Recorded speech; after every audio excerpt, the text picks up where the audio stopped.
Bismillahirrahmanirrahim. Assalamualaikum warahmatullahi wabarakatuh.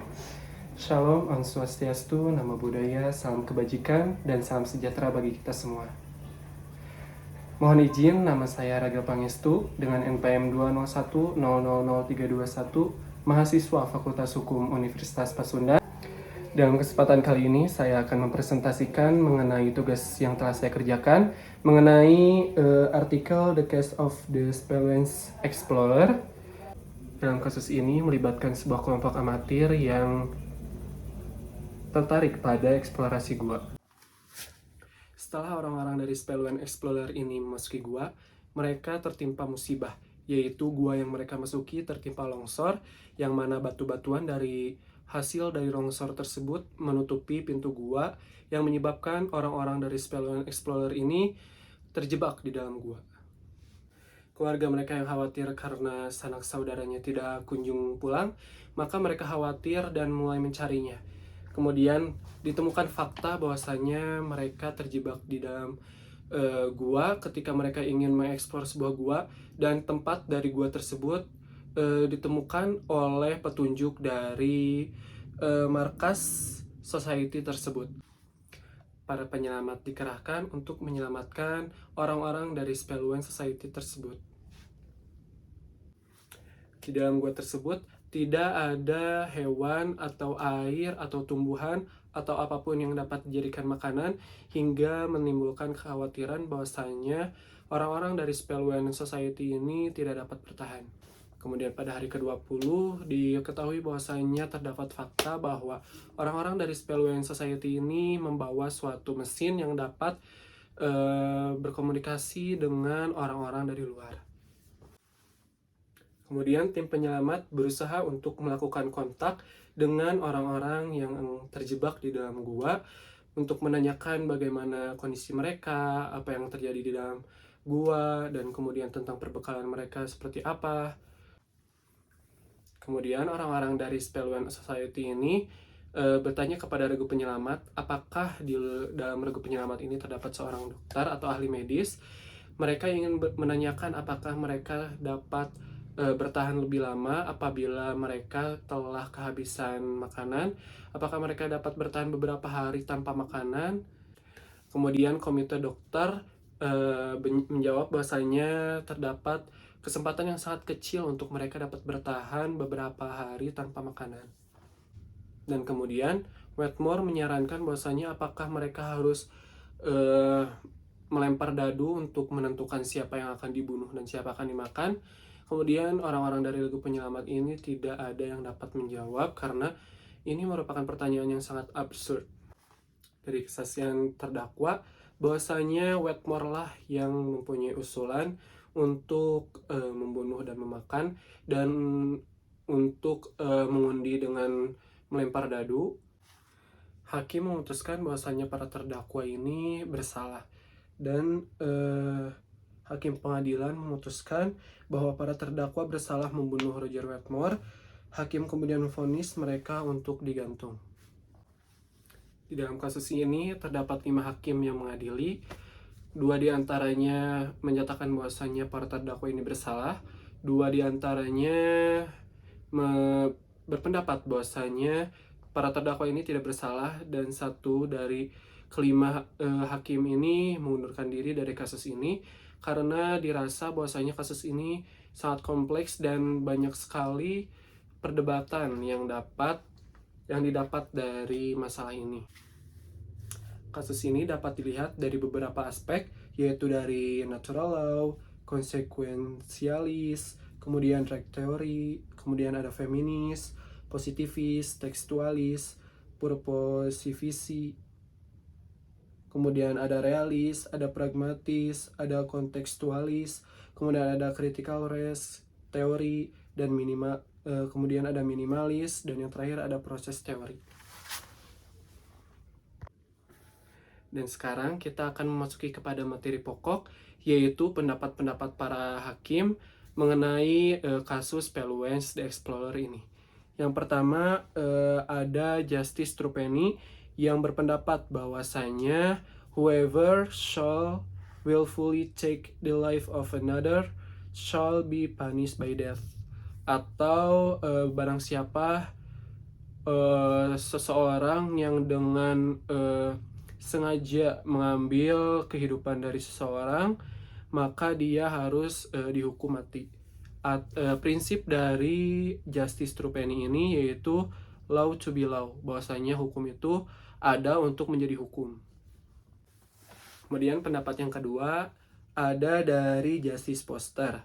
Ia berpendapat bahwasanya the reason for the law is chasing the law chase itself, yaitu kita punya hukum untuk suatu alasan. Jika alasannya hilang, maka hukum pun akan hilang. Justice Foster ini pun mention bahwasanya nilai absolut dari sebuah nyawa di dalam kasus ini sangat overrated, karena sangat ironi bahwasanya ada 10 nyawa yang dikorbankan hanya untuk menyelamatkan 5 nyawa, dan kemudian setelah diselamatkan 4 nyawa yang telah diselamatkan ini malah dihukum mati. Kemudian pendapat yang selanjutnya ada dari Justice Stating. Ia berpendapat bahwasanya if the defendant were right to kill him, he himself would be unable to win the case by pleading self-defense, just as a condemned prisoner won't be justified to kill an executioner.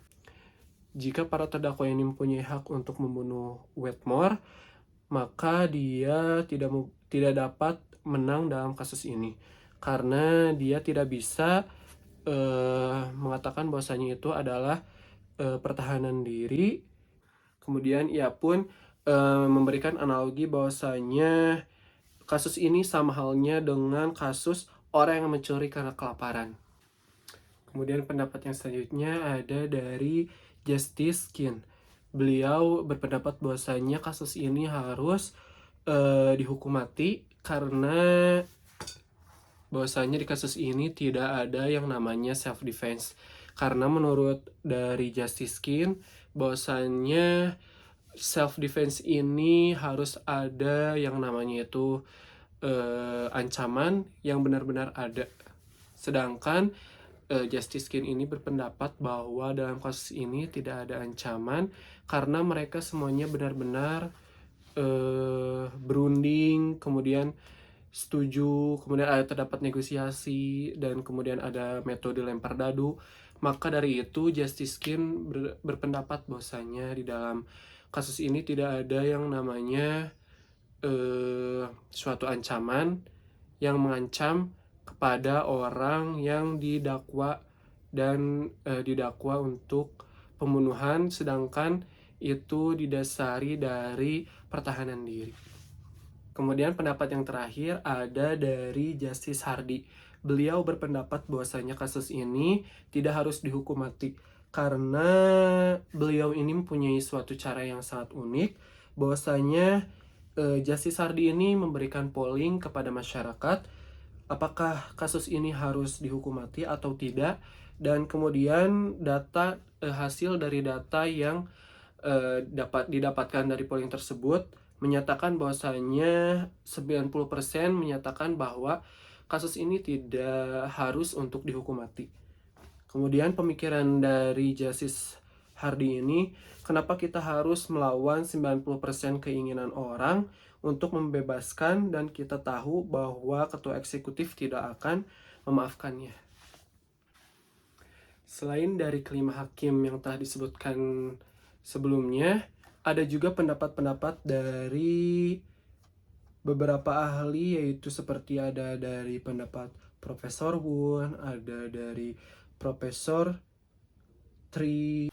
Profesor Wun tidak setuju dengan adanya gerasi. Seperti yang kita ketahui bahwasanya kita hidup di dunia ini ada hukum yang mengikat, di mana ada masyarakat pasti terdapat hukum. Sama halnya seperti kata-kata dari Ubi Societas Ibius yang bermakna bahwasanya di mana ada masyarakat, di situ ada hukum. Siapa yang membuat hukum? Yang membuat hukum yaitu ada kekuasaan legislatif. Kemudian yang menegakkan hukum yaitu ada kekuasaan yudikatif atau kekuasaan kehakiman. Kemudian hukum yang tertinggi khususnya di Indonesia ya, yaitu adalah hukum konstitusi, di mana semua hukum yang ada di Indonesia, yang dibuat di Indonesia, tidak boleh bertentangan dengan hukum konstitusi. Jika hakim tidak mendasarkan putusannya pada hukum tertulis yang sudah dibuat dan disahkan badan legislatif dan eksekutif, maka hal tersebut membuat hukum tertulis tidak berfungsi.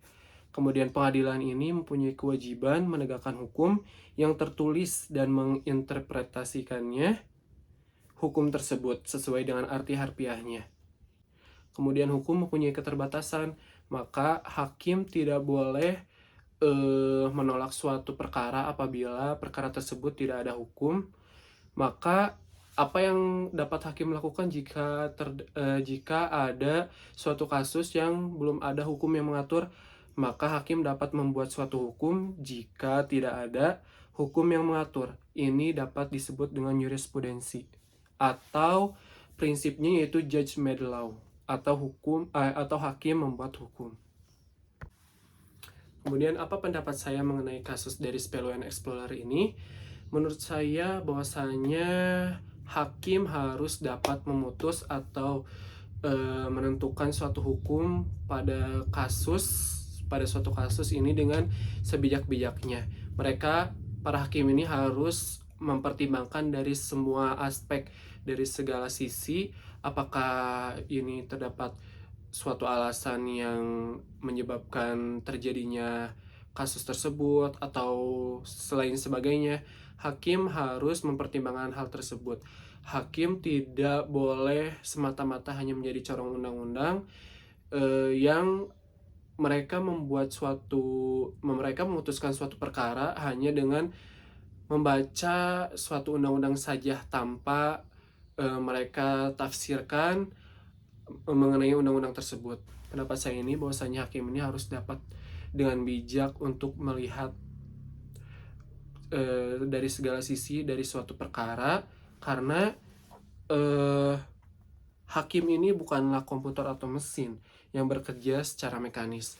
Hakim ini seorang manusia yang mempunyai akal, mempunyai hati, mempunyai simpati, mempunyai akal sehat, dapat mempertimbangkan semuanya dengan manusiawi.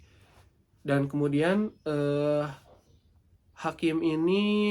hukum ini mempunyai keterbatasan kata. Maka dari itu, menurut saya hukum ini kita tidak dapat menelan secara mentah-mentah hukum yang telah ada. Menurut saya hukum ini bersifat dinamis dan bukan statis. Maka dari itu hukum ini harus mengikuti perkembangan zaman. Jadi kita tidak bisa mengaplikasikan suatu hukum yang dibuat pada tahun misalkan 1900 berapa. Karena orang-orang pada tahun 1900 sekian ini pasti ada hal yang berbeda dengan zaman yang kita tempati sekarang ini. Misalkan dalam konteks pencurian. Misalkan pembuat undang-undang pada tahun 1900 mengancam bahwasanya orang yang melakukan pencurian ini dapat dihukum dengan potong tangan. Apakah aturan ini dapat diaplikasikan pada tahun zaman sekarang? Sedangkan zaman sekarang ini pencurian ini banyak sekali metodenya yang tidak diatur pada aturan yang dibuat oleh pembuat aturan di tahun 1900. Maka dari itu hukum ini harus bersifat dinamis dan mengikuti perkembangan zaman. Kemudian yang terakhir, apa pembelajaran yang dapat saya dapatkan dari kasus Spello and Explorer ini? Yaitu yang pertama, kita harus dapat melihat segala sesuatu itu dari semua sisi. Kita tidak bisa melihat suatu kasus hanya dari satu sisi, dan kita tidak dapat memutuskan suatu perkara ini hanya dengan kita membaca undang-undang. Kita harus dapat menginterpretasikan atau kita dapat menafsirkan dari undang-undang tersebut. Kita harus menjadi orang yang adil. Kita harus sadar bahwasannya apabila kita seorang menjadi hakim, kita harus sadar bahwasannya putusan yang kita keluarkan putusan kita ini dapat mempengaruhi kehidupan seorang, yaitu kita dapat menentukan bahwasanya orang ini dapat hidup atau dapat mati. Kemudian kita dapat memutuskan bahwasanya barang ini menjadi hak milik si ini atau si A atau si B. Maka dari itu kita harus menjadi orang yang bijak yang dapat memutuskan segala sesuatu dari segala sisi. Kita harus dapat menafsirkan, kita harus dapat menilai dengan seksama. Kita tidak boleh hanya menilai sesuatu dengan sebelah mata. Sekian yang dapat saya sampaikan. Mohon maaf apabila terdapat kesalahan kata. Terima kasih atas perhatiannya. Billahi taufiq wal hidayah, waridho wal inayah. Wassalamualaikum warahmatullahi wabarakatuh.